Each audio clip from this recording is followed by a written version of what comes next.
Em 2018, o telescópio espacial Kepler encerrou sua carreira como principal instrumento para a descoberta de exoplanetas. Ao ser lançado 9 anos antes, conhecíamos apenas cerca de 300 planetas além do nosso sistema solar. No entanto, graças ao Kepler, foram encontrados mais de 2.500 exoplanetas. Atualmente, mais de 60% dos exoplanetas confirmados foram descobertos por esse telescópio, o que mostra o enorme sucesso da missão em termos de quantidade. No entanto, a busca pelo gêmeo da Terra é o verdadeiro desafio. Nesse aspecto, as coisas não são tão simples. Isso se deve, em parte, a uma suposição inocente feita pelos projetistas do Kepler. Eles presumiram que nosso Sol era uma estrela típica. No entanto, o Kepler rapidamente demonstrou que nosso Sol é uma estrela mais incomum do que se pensava. Mente vagante. O Sol é a única estrela com a qual temos contato direto, então é fácil supor que a maioria das outras estrelas lá fora sejam semelhantes a ele.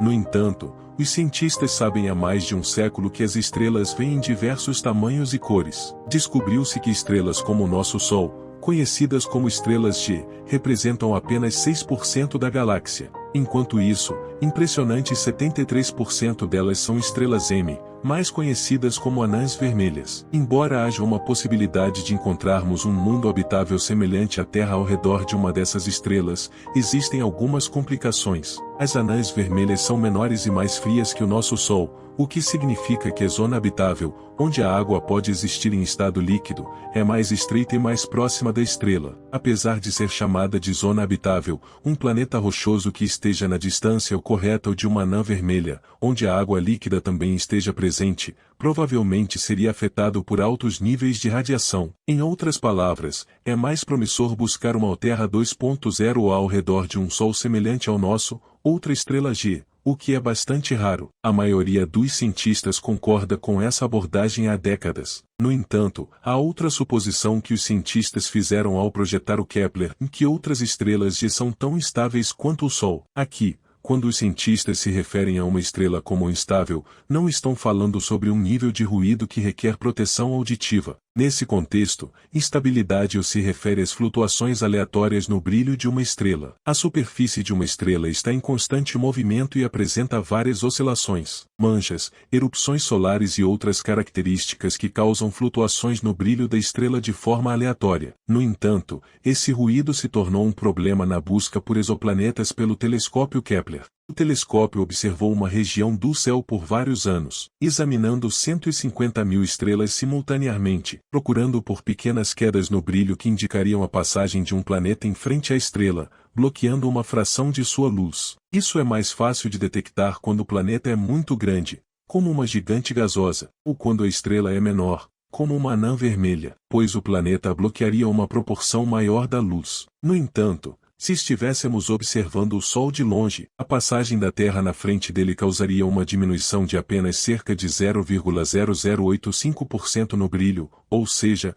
85 partes por milhão. Isso ocorreria por apenas 10 horas, uma vez por ano. Em outras palavras, seria necessário observar o Sol por um longo período de tempo, usando um telescópio muito sensível, para detectar o pequeno mergulho causado pela Terra e ter certeza de que não foi um evento aleatório. Com base no conhecimento que temos sobre o nosso Sol, os cientistas esperavam que o Kepler tivesse que lidar com um ruído estelar de até 10 partes por milhão. Embora seja irritante ao tentar detectar um mergulho de 85 partes por milhão, não era algo impossível. No entanto, após revisar os primeiros 18 meses de dados, os astrônomos perceberam que o brilho das estrelas do tipo G apresentava o dobro do limite de ruído. De acordo com um relatório de 2011, quase nenhuma estrela do tipo G tinha menos de 10 partes por milhão de ruído, e cerca de 30% delas tinham mais de 50 partes por milhão. Nosso Sol acabou sendo o mais silencioso entre eles. A escolha de planetas do tamanho da Terra se tornou muito mais difícil. Foi um grande contratempo, mas ninguém queria descartar um telescópio que custou mais de $500 milhão.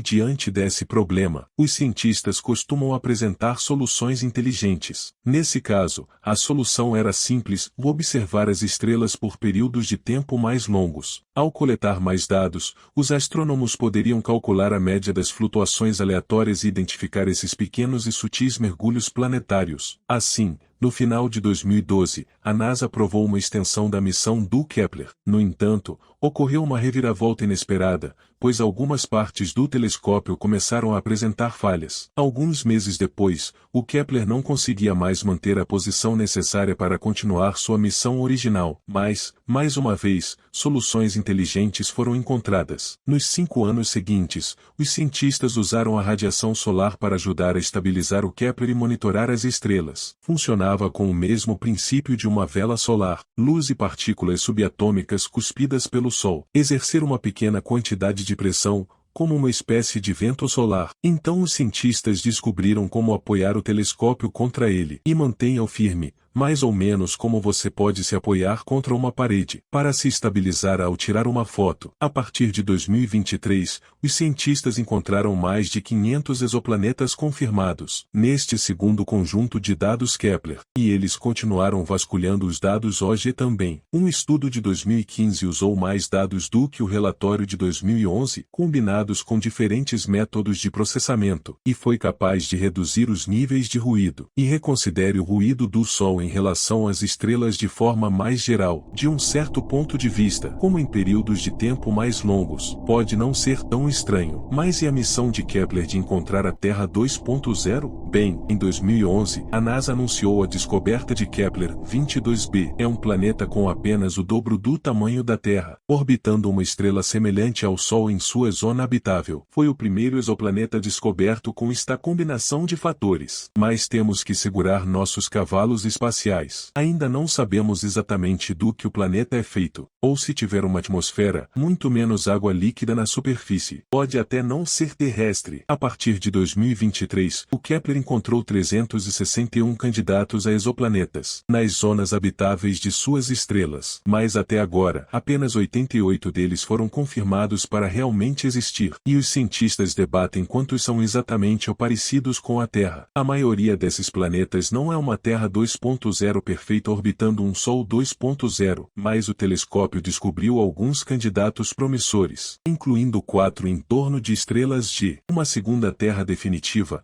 habitável à vida como a conhecemos, ainda está para ser confirmado. Precisamos acompanhar os candidatos que Kepler encontrou, usando outros telescópios como o Webb. Mas em termos de encontrar exoplanetas, o Kepler foi apenas o começo. O telescópio caçador de planetas da NASA, TESS, foi lançado em 2018, e a Agência Espacial Europeia planeja lançar o Plato em 2026, com suas 26 câmeras e imagens de 2 bilhões de pixels. Plato realmente será capaz de espiar através do ruído e escolha as menores quedas planetárias. No final, Kepler pode ter lutado para ver através daquele ruído estelar inesperado, mas a missão nos ensinou uma lição valiosa e abriu o caminho para nossa eventual descoberta do gêmeo distante da Terra.